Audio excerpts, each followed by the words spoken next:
নমস্কার, আমি shiny. Welcome to এসএসসিএন। রীতিমতো জমে উঠেছে বেঙ্গল সুপার লিগ।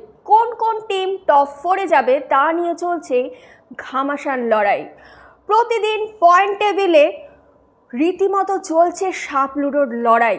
আমরা যদি মনে করি আজকে এই টিম টপ 4-এ ফেভারিট হতে চলেছে, কিন্তু কালকেই বদলে যাচ্ছে সমস্ত হিসেব নিকেশ। টুর্নামেন্ট অলরেডি 10ম রাউন্ডে চলে গেছে। লিগে প্রত্যেকটা টিমই 14টা করে ম্যাচ খেলবে। আগামী 3-4টে ম্যাচ প্রত্যেকটা টিমের জন্যই অত্যন্ত গুরুত্বপূর্ণ। এই রকম পরিস্থিতিতে আগামীকাল চতুর্থ স্থানে থাকা নর্থ 24 পরগনা নামতে চলেছে একটা গুরুত্বপূর্ণ ম্যাচে বর্ধমান ব্লাস্টার্সের বিরুদ্ধে। ইতিমধ্যেই বর্ধমান ব্লাস্টার্সকে ডার্ক হর্স তকমা দিতে শুরু করেছেন বিশেষজ্ঞরা। তার কারণও আছে। বর্ধমান ব্লাস্টার্স 9টা ম্যাচে এই মুহূর্তে দাঁড়িয়ে 13 পয়েন্ট, এবং বর্ধমান ব্লাস্টার্স কিন্তু লাস্ট 4টে ম্যাচের পারফরমেন্স তারা চমকে দিয়েছে। তারা পর 4টে ম্যাচ জিতে এসেছে।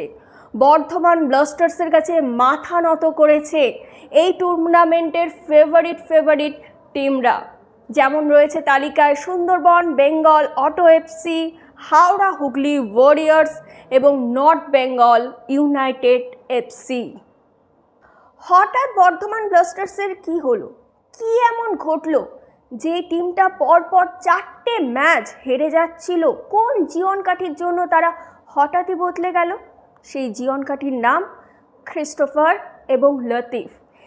এই দুই বিদেশি টিমে আসার পর থেকে টিমের ভোলই বদলে গেল।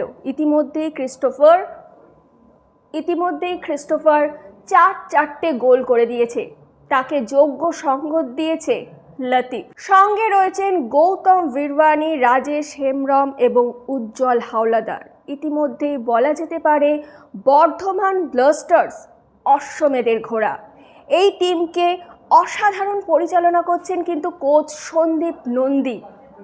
এই সন্দীপ নন্দীর অসাধারণ তীক্ষ্ণ বুদ্ধির কাছে হার মানছেন কিন্তু অন্যান্য টিমের কোচেরা। কালকের ম্যাচটায় কি হতে চলেছে? কালকের ম্যাচে সকলের চোখ রয়েছে বর্ধমান ব্লাস্টার্সের দিকে।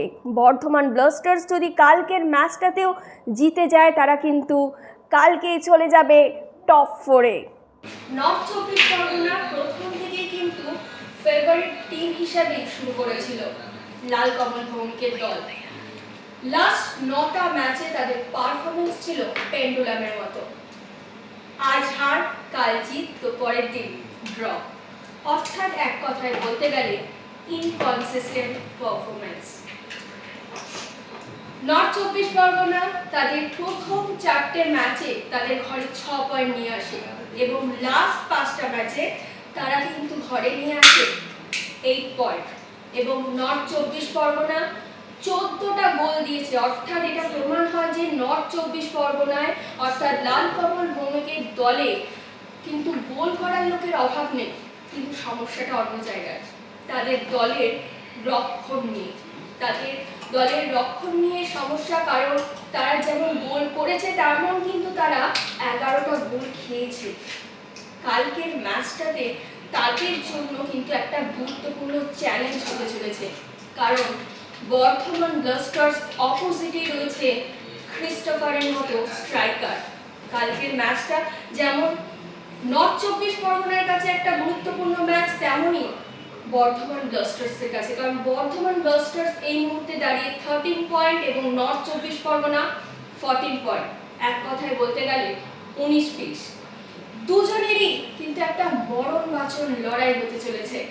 কালকের ম্যাচটাতে কি হবে? বোলপুরে এই ঠান্ডার মধ্যে শেষ হাসি কে হাসবে, সেটা আপনাদের দেখার জন্য এবং জানার জন্য আপনাদের অবশ্যই চোখ রাখতে হবে জি5 এবং জি বাংলা সোনারে। এবং আমরা এসএসসিএন এর সমস্ত আপডেটস আপনাদেরকে দিতে থাকবো। তার জন্য আপনারা কিন্তু এসএসসিএনটাকে সাবস্ক্রাইব করে দেবেন, এবং আপনারা এখন দেখতে থাকুন বেসের। আর যারা লোকাল আছেন তারা কিন্তু অবশ্যই মাঠে যাবেন। মাঠে গিয়ে আপনাদের টিমকে সাপোর্ট করবেন, কারণ এটা কিন্তু খুবই প্রয়োজন টিমের জন্য। কালকের ম্যাচটা হতে চলেছে একটা হাড্ডাহাড্ডি লড়াই। আপনারা বুঝতেই পারছেন 13 ভার্সেস 14 কতটা জমজমাট খেলাটা হতে চলেছে। আপনারা অবশ্যই চোখ রাখুন বিএসএল ম্যাচে, আমরাও চোখ রাখবো, কারণ কালকের ম্যাচটার দিকে তাকিয়ে আছে টপ 4-এ কারা যেতে চলেছে।